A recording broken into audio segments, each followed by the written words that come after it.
అది మంగాపురం అనే గ్రామం.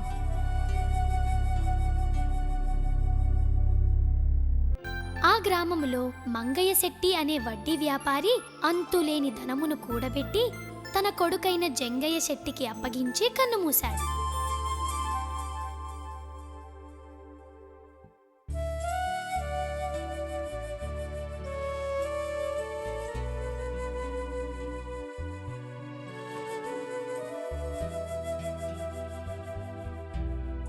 అప్పటి నుండి తన తండ్రి వ్యాపారాన్ని తానే చూసుకుంటున్నాడు. ఒకనాడు జంగయ్య శెట్టి తన తండ్రి గదిలోని ఇనుప పెట్టెను తీసి చూడగా అందులో ఉన్న ధనాన్ని చూసి పట్టలేనంతగా సంతోషించాడు. ఆహా, ఎంత ధనం! ఈ ఊరిలో నేనే అత్యంత ధనవంతుడిని. అయినా ఇంత ధనం ఇంట్లో ఉంటే ఎప్పటికీ ప్రమాదమే. ఇది దొంగల బాడిన పడకుండా ఎలాగబ్బా కాపాడుకోవటం అని తీవ్రంగా ఆలోచించాడు జంగయ్య. అంతలోనే అతడికి ఒక ఉపాయం తట్టింది. అంతే తడవుగా జంగయ్య తన ధనమునంతా 2 లంకె బిందెలలో దాచి వాటిని ఊరి చివర ఉన్న ఒక పెద్ద మర్రి చెట్టు క్రింద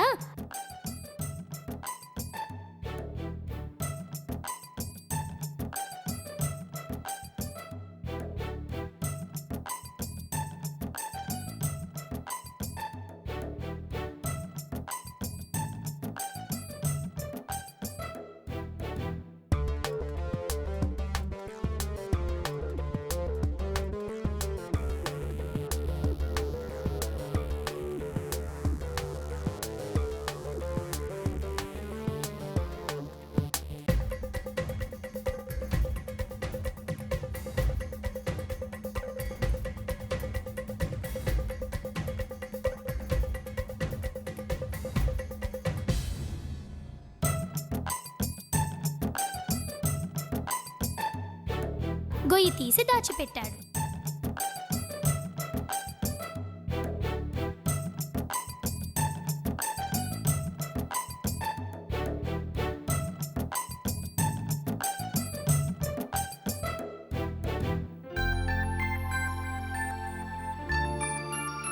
అమ్మయ్య, ఇంక నాకు ఎలాంటి భయమూ లేదు.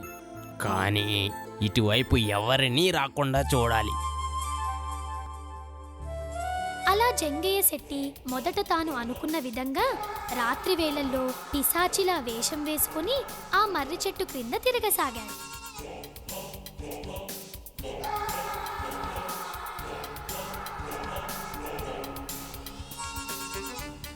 ఒకరోజు రాత్రి ఒక వ్యక్తి ఆ మర్రి చెట్టు దారి నుండి వస్తుండగా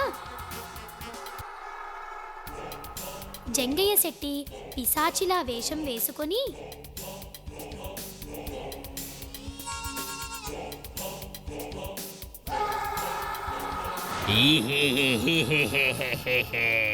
చంపుతా, నిన్ను చంపుతా.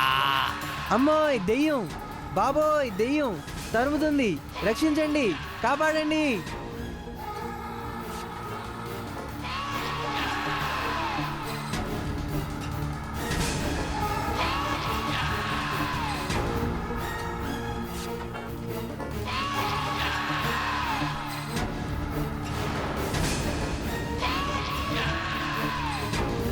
అతను పరిగెత్తి పరిగెత్తి ఊరిలోకి వచ్చేశాడు.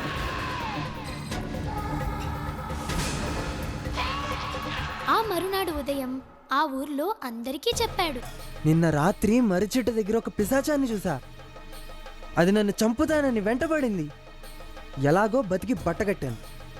అటువైపు ఎవ్వరూ వెళ్ళొద్దు, వెళ్తే దాని చేతిలో చస్తారు. అలా ఆ బాటసారి ఆ ఊరి జనానికి చెప్పగా వారందరూ భయపడసాగారు. ఎంతగా అంటే జ్వరాలు వచ్చే అంతగా. ఏమండి, ఇది తాగండి.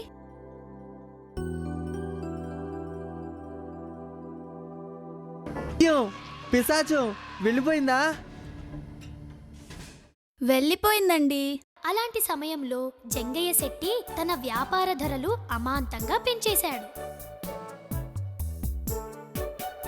జంగయ్య గారు, మీకు ఈ ఊరి పరిస్థితి తెలిసి కూడా ఈ విధంగా ధరలు పెంచడం న్యాయమేనా?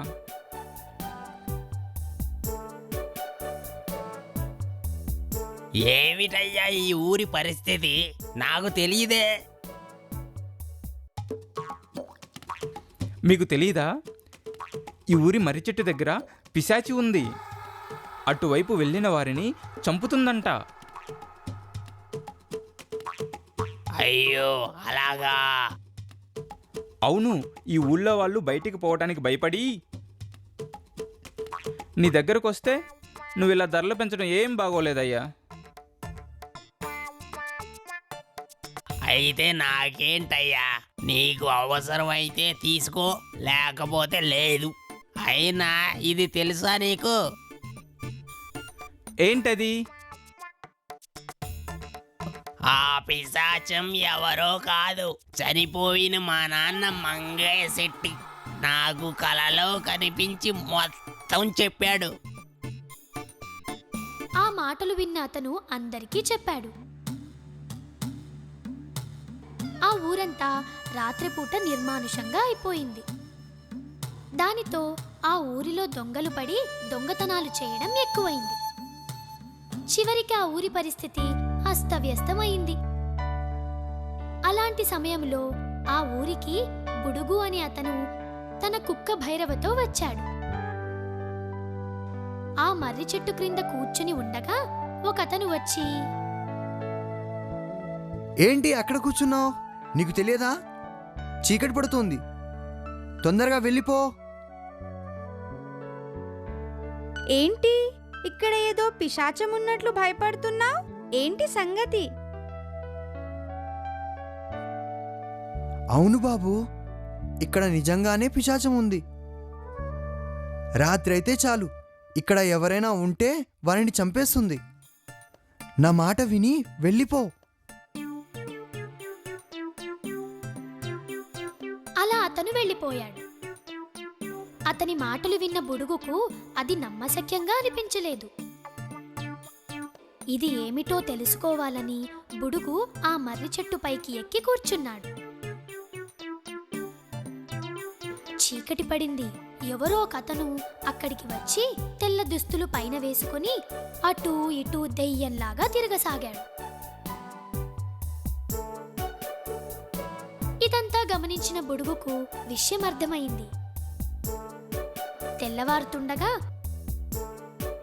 అతను అక్కడి నుండి ఊర్లోకి వెళుతుండగా బుడుగు అతన్ని వెంబడించాడు.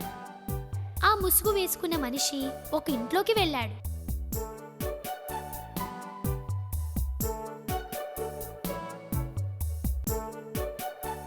అమ్మయ్య, ఎవరూ చూడలేదు.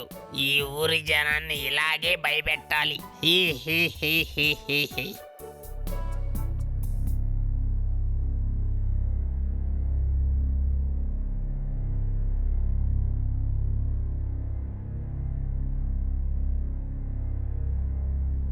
బుడుగు ఊర్లోకి వెళ్ళి ఆ ఇంటి గురించి వివరాలు అడగసాగాడు. అలా ఒకరిని వివరాలు అడగగా, ఆ ఇల్లు ఎవరిది? ఎంతకాలం నుండి వారు ఆ ఇంట్లో ఉంటున్నారు? ఆ ఇల్లు మంగయ్య శెట్టి కొడుకు జంగయ్య శెట్టిది. వాళ్ళ నాన్న చనిపోయాడు. బతికి ఉన్నప్పుడు వడ్డీతో చంపాడు, చచ్చిన తర్వాత పిశాచమై చంపుతున్నాడు. ఆహా, అలాగా. వాళ్ళందరి మాటలు విన్న బుడుగుకు అసలు విషయం అర్థమైంది. ఈ విధంగా అందరినీ భయపెట్టడం ద్వారా ఆ ఊరి ప్రజలు ఎక్కడికి పోకుండా ఇక్కడే ఇతని దగ్గరే వస్తువులు కొంటారని, అప్పుడు అతను అధిక డబ్బు సంపాదించవచ్చు అనుకుంటాడు. అయినా అతని దగ్గర ఎక్కువ ధనం ఉంది, కానీ అతని ఇంట్లో దొంగలు పడలేదు. అతను మర్రి చెట్టు క్రిందే ఎందుకు తిరుగుతున్నాడు అని ఆలోచించి ఆ మర్రి చెట్టు దగ్గరికి వెళ్లి పరిశీలనగా చూశాడు. అక్కడ కొంచెం ఏదో త్రవ్వినట్లుగా ఉంది. బుడుగు వెంటనే అక్కడ త్రవ్వి చూశాడు. ఆశ్చర్యపోయాడు. అక్కడ 2 లంకె బిందెలు కనిపించాయి. తీసి చూస్తే అందులో నిండా ధనం ఉంది. బుడుగుకు అసలు విషయం అర్థమైంది. అతని నాటకం బయట పెట్టాలనుకున్నాడు.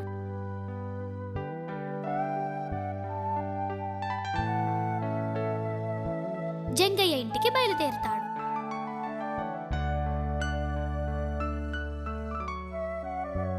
జంగయ్య, జంగయ్య, ఎవరు? ఎవరది? నా పేరు కళ్యాణ చక్రవర్తి. మీ నాన్నగారి కోసం వచ్చాను. ఆయన చనిపోయి చాలా కాలం అయిందే. అవును, మీ నాన్న నా దగ్గర 5,000 రూపాయలు అప్పు చేశాడు. ఇప్పుడు ఆ డబ్బు వడ్డీతో సహా నువ్వే తీర్చాలి. అసలు నాకు ఏమీ తెలీదు. నిన్ను ఇదే మొదటిసారి చూడటం. నేను ఇవ్వనుగాక ఇవ్వను. నువ్వు చూసినా చూడకపోయినా అప్పు అప్పే. ఇలాగేగా నువ్వు వడ్డీ వసూలు చేస్తావు. నీకొక న్యాయం, నాకొక న్యాయమా? నువ్వు ఏమైనా అనుకో, నేను ఇవ్వను. ఇక వెళ్ళు వెళ్ళు. చివరిసారిగా అడుగుతున్నా, ఇస్తావా ఇవ్వవా? నేను ఇవ్వనయ్యా. కావాలంటే ఈరోజు రాత్రి మర్రి చెట్టు దగ్గరికి పో. అక్కడ మా నాన్న పిశాచమై ఉన్నాడు. అక్కడ అడిగి తీసుకో.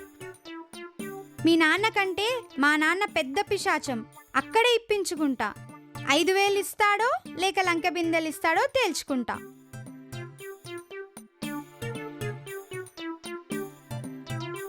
అని అక్కడి నుండి బుడుగు వెళ్ళిపోయాడు.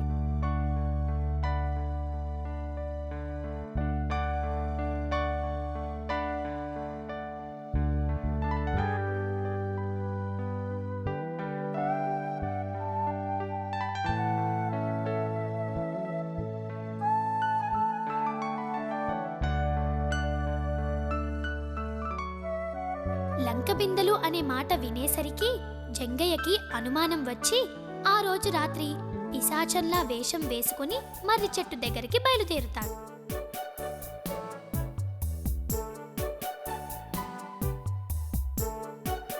కానీ అంతకు ముందే బుడుగు ఆ మర్రి చెట్టు పైన దాక్కున్నాడు. జంగయ్య పిశాచి వేషంలో తిరుగుతూ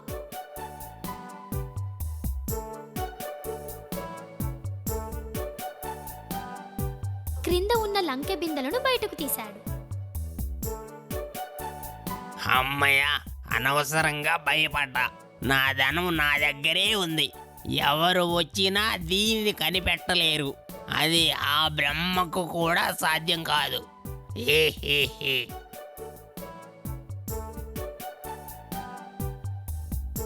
సరిగ్గా అదే సమయానికి బుడుగు చెట్టుపై నుండి క్రిందకు దూకాడు. జంగయ్య భయపడి గట్టిగా అరిచాడు.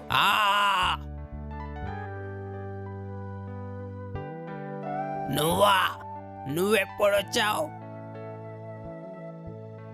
నేనెప్పుడో వచ్చాన్రా. నీ గుట్టు రట్టు చేయడానికే దాక్కుని ఉన్నాను. పద ఇంకా అని బుడుగు జంగయ్యను ఊర్లోకి తీసుకుపోయి ఒక చెట్టుకు కట్టేసి ఆ ఊరి జనాన్ని పిలిపించాడు. వచ్చిన వారందరికీ జంగయ్య ఆడిన పిశాచి నాటకం గురించి వివరించాడు. ఓరి వెదవా, ఇదంతా నీ నాటకమా? మమ్మల్ని అందరినీ పిశాచి అని చెప్పి మోసం చేస్తావా? నీకు మేము విధించే శిక్ష ఊరి బహిష్కరణ. తక్షణం ఈ ఊరి నుండే వెళ్ళిపో. పో పో పోరా పో. చాలా కృతజ్ఞతలు నాయనా. నీ వల్ల మాకు పట్టిన జంగయ్య పీడ వదిలింది. అలా బుడుగు తన కుక్కతో కలిసి పక్క ఊరి సమస్యలు పరిష్కరించడానికి బయలుదేరాడు.